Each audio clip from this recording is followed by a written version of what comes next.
Georgia O'Keeffe es conocida por su contribución al arte del siglo XX americano, por haber elaborado un lenguaje propio a la hora de interpretar la naturaleza, su constante fuente de inspiración.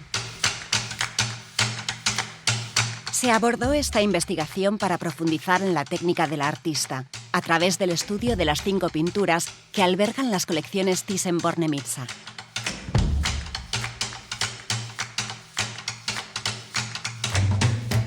Georgia O'Keeffe trabaja con una técnica muy depurada y se interesa por la conservación de sus obras desde el momento de su creación. O'Keeffe decidía los formatos de sus cuadros, el tipo de lienzos y cómo prepararlos. Le atraían las diferentes texturas por la influencia que podían ejercer en el aspecto final de la obra. Utilizó bastidores estilo americano que contribuyen a la buena conservación de las obras.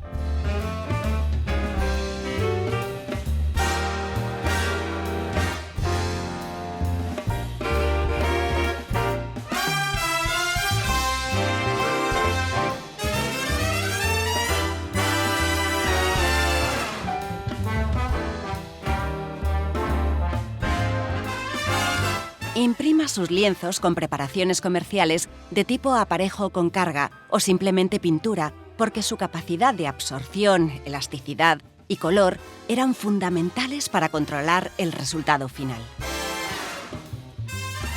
Entre los años 20 y 50, época de mayor producción, adquiere lienzos ya imprimados ante la enorme demanda de exposiciones individuales.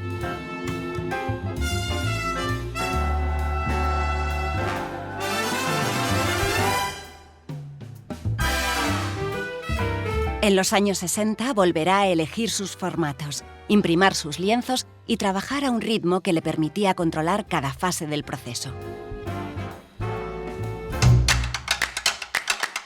La artista planificaba su trabajo de forma meticulosa. Desde su formación adquiere el hábito de partir de dibujos preliminares, toma apuntes del natural y más adelante hará uso de fotografías para después trabajarlas en el estudio. Utilizaba lápiz o carboncillo trazando líneas muy finas antes de aplicar el color. Estos trazos se confirman con las macrofotografías y la reflectografía infrarroja. En obras de los años 20 encontramos dibujos preparatorios en los que, en ocasiones, decide el color para cada elemento de la composición.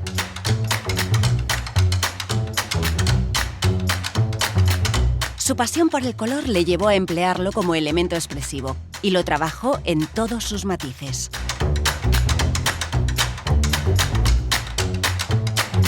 La paleta de colores que utiliza es muy rica y como método para obtener un color siempre combina 2 o más. Trabaja con matices casi imperceptibles, como en el caso del lirio blanco número 7, en el que utiliza distintos tipos de blanco, plomo, zinc y titanio, que son fundamentales para el resultado final, pero que nosotros solo logramos identificar bajo la luz ultravioleta. En su taller se encontraron cientos de tarjetas de color pintadas por ella, a modo de catálogo de colores. Eran claves en su proceso creativo, porque en ellas ensayaba el tono y la luminosidad que buscaba. Para pintar las colocaba bajo una paleta de cristal, de modo que las podía ver mientras hacía las mezclas. Trabajaba los colores al óleo en la paleta hasta conseguir un tono completamente homogéneo que aplicaba en una sola capa, muy ligera, que permitía ver la trama del lienzo.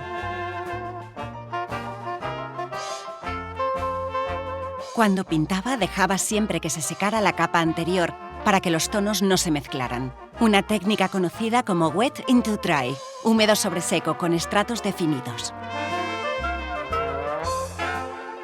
Otro recurso común en la artista era dejar los contornos sin pintar de manera que quedaban visibles en algunos puntos las capas de preparación o holidays, lo que demuestra su trabajo por reservas. Para pintar con tal precisión solía utilizar pinceles planos.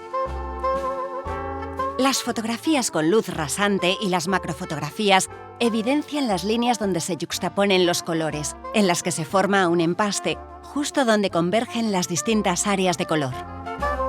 En las radiografías de las obras comprobamos que el artista se mantenía fiel al primer diseño, reservando el espacio de los volúmenes principales y solo añadiendo detalles en las últimas capas de pintura.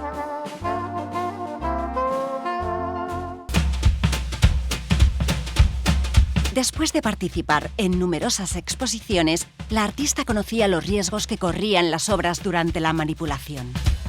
Le inquietaban las huellas digitales y la polución que empezaban a afectar a sus obras sin barnizar.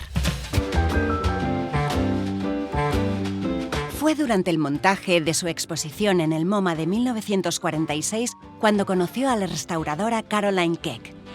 O'Keeffe empieza a condicionar su manera de trabajar por los consejos en materia de restauración de los Keck, fundamentalmente Caroline. Es a través de la correspondencia entre las dos mujeres por la que se puede conocer mucho de sus procedimientos e inquietudes. ¿Podrías rentelar mi obra desde las llanuras? Y si puedes, ¿cuándo lo harías? Está vendido y parece que tiene deformaciones producidas por el bastidor. La obra se trató en diciembre de ese mismo año.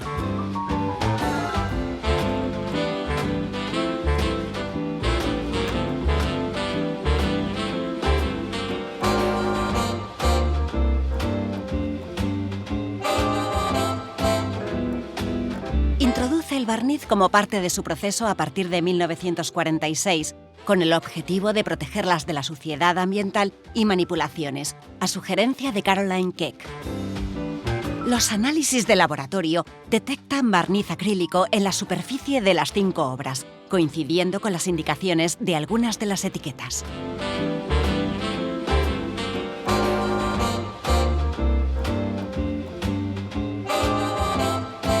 O'Keeffe interviene en los diseños de los marcos como parte del proceso, siendo consciente de su importancia para la conservación de sus obras. Le gustan las molduras de líneas sencillas. Las más utilizadas entre los años 20 y los 50 son las de perfil de concha de almeja, los marcos conocidos como clamshell frames.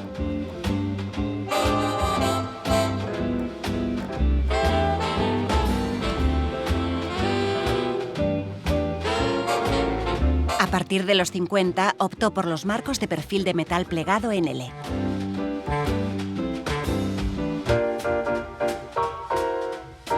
O'Keeffe normalizó el uso de traseras de protección. Las hace de cartón industrial y con una abertura característica en forma de media luna como asidera. Encontramos firmas, títulos y símbolos que identifican a la artista, como el monograma representado por las iniciales OK dentro de una estrella, así como etiquetas que aportan una documentación fundamental para el estudio de las obras y su recorrido. Los bastidores también aportan muchos datos de la obra, puesto que incluyen anotaciones sobre la autoría, títulos, fechas o indicaciones sobre la técnica. Georgia O'Keeffe fue muy consciente de la importancia del empleo de una técnica depurada para preservar sus pinturas. Se preocupó por todo el proceso pictórico, desde los materiales que elegía hasta por el uso de marcos, cristales de protección y traseras. Tuvo flexibilidad y apertura para entender la necesidad de incluir cambios en sus procedimientos e incluso decidió intervenir sobre sus obras. Es probablemente la primera vez que ocurre en la historia moderna.